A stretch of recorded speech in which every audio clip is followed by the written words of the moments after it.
तीन दामाद की सास पार्ट 2। अब तक आपने सुना कि कावेरी जी अपनी तीनों बेटियों ईशा, मोहिनी और सुहाना की शादी तीन घर जमाई लड़कों के साथ करवा देती है। उन्हें लगता है कि ये लड़के शायद घर का कामकाज संभाल लेंगे, लेकिन उनके तीनों घर जमाई बहुत आलसी थे। वो नौकरी भी नहीं करते थे और बाहर का काम भी नहीं।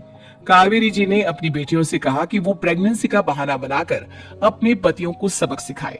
अब सुनिए आगे। मम्मी, आपने जैसा कहा था हमने वैसा ही किया, लेकिन देखिए ना, विवेक का हाल तो वैसा का वैसा ही है। घर में ना सुबह का नाश्ता बनता है और ना खाना। नौकरी पर जाने की बात करूं तो खाने को दौड़ते हैं मुझे। हाँ मम्मी, मैंने भी सुमित को कितनी बार कहा कि अगर नौकरी नहीं करनी तो कोई छोटी सी दुकान ही खोल लो। घर का खर्चा कैसे चलेगा? देखो दोपहर के 12 बजने आए और जिनाब अभी तक सो रहे हैं। हाँ मम्मी, ईशा और सुहाना ठीक कहती हैं। अविनाश का भी यही हाल है। जब मैंने अपनी प्रेगनेंसी के बारे में कहा तो मुझसे कहने लगा, अरे दूसरी लड़कियां तो 9-9 महीने तक नौकरी करती है, बस डिलीवरी के टाइम छुट्टी लेती है। मोहिनी, तुम भी नौकरी करो। अब मुझे कहाँ नौकरी मिलेगी? मम्मी बताओ, अब मैं क्या करूं?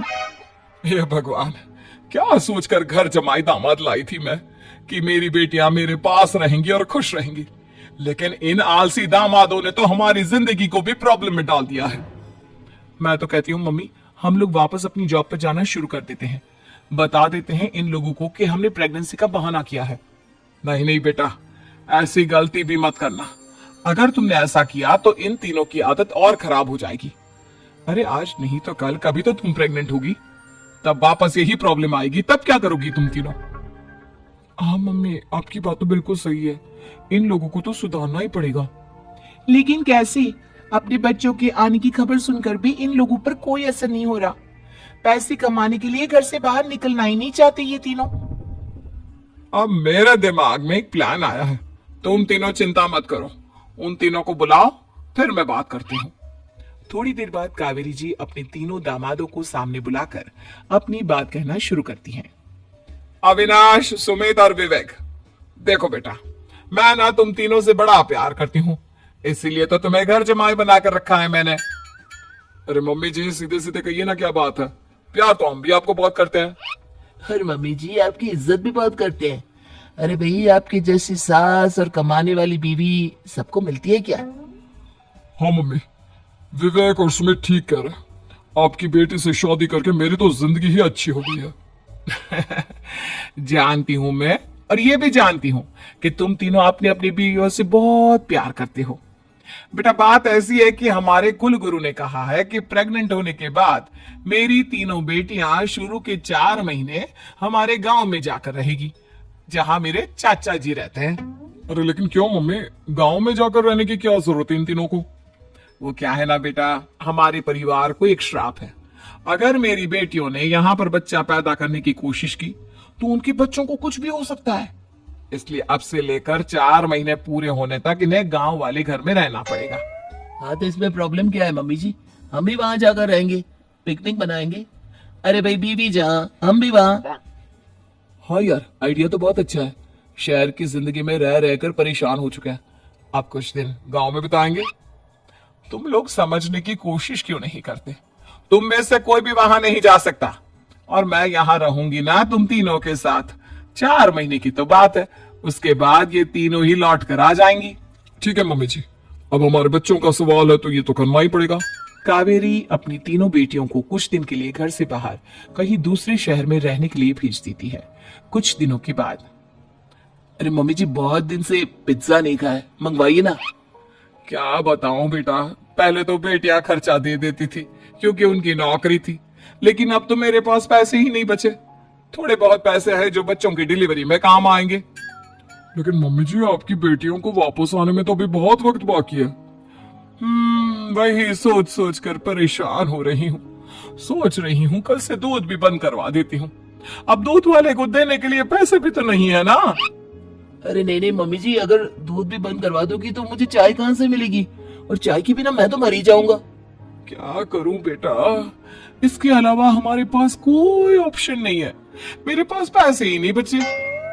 इस तरह कावेरी जी धीरे धीरे अपने तीनों दामादों को पैसे देना बंद कर देती है और घर में खाने पीने की चीजें लाना भी बंद कर देती है। अब वो तीनों बुरी तरह से परेशान होने लगे थे और इसलिए एक दिन तीनों प्लान करके घर से बाहर निकलते हैं और बाजार में जाने के बाद यार अच्छा खाना खाए हुए कितने दिन हो गए, पता नहीं कब अच्छा खाना मिलेगा। हमारी बीवियों के जाने के बाद तो हमारी हालत भिखारियों जैसी हो गई है यार। कुछ भी हो, मुझे तो आज पिज्जा खाना ही खाना है। जेब में 1 रुपया नहीं है और पिज्जा खाएगा, कहाँ से आएंगे पैसे? अरे देख वहां सामने बोर्ड पर क्या लिखा हुआ है, कंप्यूटर पर काम करने के लिए एक आदमी की आवश्यकता है। भाई मैं तो जा रहा हूँ, काम करूंगा और शाम तक पैसे लाकर आराम से पिज्जा खाऊंगा। जा जा, तुझे कोई काम नहीं देने वाला, हम तो घर जा रहे हैं। चल भाई सुमित। सुमित और अविनाश वहां से चले जाते हैं और विवेक उस कंप्यूटर शॉप पर सारा दिन काम करके 5,000 रुपए कमाकर घर लौट कर आता है और अपने खाने के लिए अच्छी अच्छी चीजें भी लेकर आता है। ये देखकर विवेक और सुमित के दिल में भी कुछ पैसे कमाने की इच्छा जागती है। अरे सुबह सुबह कहाँ चल दिए तुम? मम्मी जी एक बहुत अच्छी जगह मिली है, कंप्यूटर पर काम करने के 5,000 मिले थे कल मुझे। अगर रोज काम करूंगा तो पूरे 40,000 की तनख्वाह। अरे वाह, ये तो बहुत अच्छी बात है दामाद जी, आपको जाना ही चाहिए। सुमित और अविनाश विवेक को इस तरह तरक्की करते देखकर परेशान हो जाते हैं और वो दोनों भी काम की तलाश में निकल पड़ते हैं। धीरे धीरे उन दोनों को भी काम मिल जाता है। अब कावेरी के तीनों दामाद छोटी मोटी नौकरी करके अच्छा पैसा कमाने लगे थे। एक दिन कावेरी उन्हें अपने पास बुलाती है। अरे वाह, विवेक 40,000 कमा लेता है, अविनाश 60,000 और सुमित तुम भी 40,000 के आसपास कमा ही लेते हो। कुल मिलाकर तुम अच्छे खासे पैसे कमा रहे हो बेटा। हाँ मम्मी जी, बहुत मजा आता है जब महीने के एंड में मोटी रकम हाथ में आती है। पूछिए मत मम्मी जी, घर में रहकर रोटी बना बनाकर और तो जैसा महसूस होने लगा था मुझे तो। हाँ बेटा, तुम तीनों की बात तो बिल्कुल ठीक है। और जानते हो, अब तुम तीनों की पत्नियां भी वापस लौट कर आने वाली है। लेकिन मम्मी जी अभी तो उन्हें गए सिर्फ 2 महीने हुए हैं, आपने तो कहा था वो 4 महीने के बाद लौट कर आएंगी। ऐसा कुछ नहीं है बेटा, मैं सिर्फ तुम तीनों को सबक सिखाना चाहती थी कि आदमी घर में बैठकर बीवी की कमाई खाता हुआ अच्छा नहीं लगता। इस दुनिया में हर इंसान को मेहनत करनी चाहिए, काम करना चाहिए, चाहे वो औरत हो या आदमी, ताकि अपने परिवार को संभाल सके। कावेरी की बात सुनकर उन तीनों को अपनी गलती का एहसास होता है और कावेरी उन्हें सच बता देती है कि ईशा, सुहाना और मोहिनी शहर में ही कहीं दूसरी जगह रह रहे थे। शाम के वक्त उन तीनों की पत्नियां लौट कर आ जाती है और कावेरी जी का परिवार एक खुशहाल परिवार की तरह रहने लगता है।